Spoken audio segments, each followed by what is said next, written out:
We provide you the platform to turn your dreams into reality. Give wings to your aspirations with KR Mangalam University. 22 अप्रैल को जम्मू कश्मीर में पहलगाम में हुए पर्यटकों पर हमले के बाद पाकिस्तान के सीमावर्ती इलाकों में दहशत और खामोशी का माहौल देखा जा रहा है।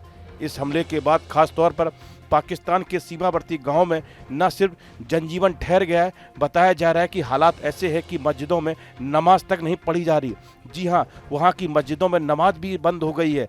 भारत पाकिस्तान अंतर्राष्ट्रीय सीमा से सटे जम्मू के आरएसपुरा सेक्टर के अंतिम गांव सुचेतगढ़ में जहां एक तरफ भारतीय किसान इन दिनों फसल की कटाई में व्यस्त हैं, वहीं दूसरी तरफ पाकिस्तान की सीमा पूरी तरह से शांत और सुनसान नजर आ रही है।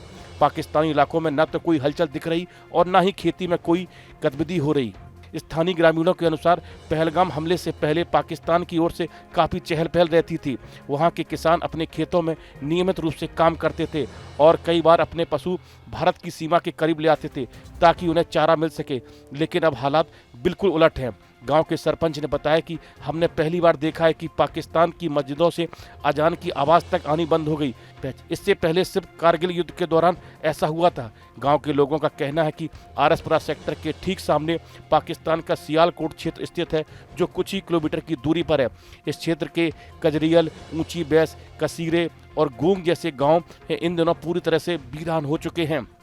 उन्होंने दावा किया कि पाकिस्तान के रेंजर्स अब अपने वॉच टावरों से लगातार भारतीय इलाकों पर नजर रखे हुए हैं, लेकिन खुद उनकी ओर से किसी प्रकार की सार्वजनिक गतिविधि नहीं हो रही। स्थानीय लोग इस बात को लेकर सजग हैं कि कहीं कोई घुसपैठ या संदिग्ध हरकत ना हो, इसलिए सीमाई गांव में सतर्कता बढ़ा दी गई है।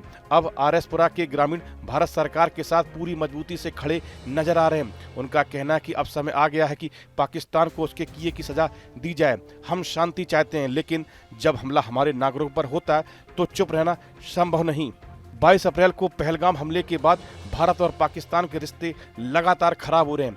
भारत ने पाकिस्तान की इस नापाक हरकत के बाद कई बड़े कदम उठाए हैं, जिसमें 1960 की संधि को तत्काल प्रभाव से निलंबित कर दिया है। साथ ही अटारी वाघा बॉर्डर भी बंद कर दिया है। पाकिस्तानी उच्चायोग के रक्षा, नौसेना और वायु सलाहकारों को अवांछित घोषित किया गया और उन्हें 1 सप्ताह में भारत छोड़ने का आदेश दिया गया।